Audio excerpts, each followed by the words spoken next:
It's just really hard not having her with us anymore. But just how deeply she was loved and how deeply she's missed.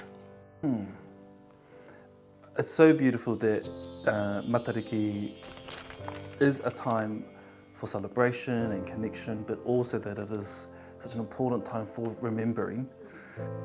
Who are you remembering this Matariki?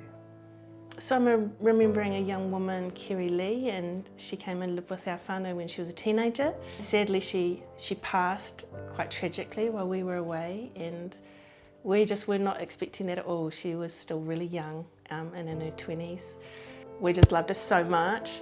So this Matariki, we're going to bring with our community. We spent some time lighting candles for people who've passed. And it's so special to be in a communal space, remembering her and being able to speak her name and share a bit about her.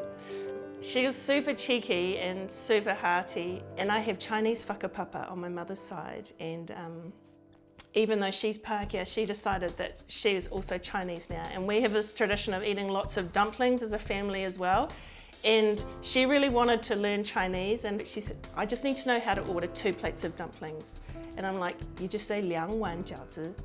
And that became her byline. And so 2碗饺子. When I think of Kerri-lee, I think of her wanting to eat dumplings and her being a kind of, yeah, an honorary Chinese.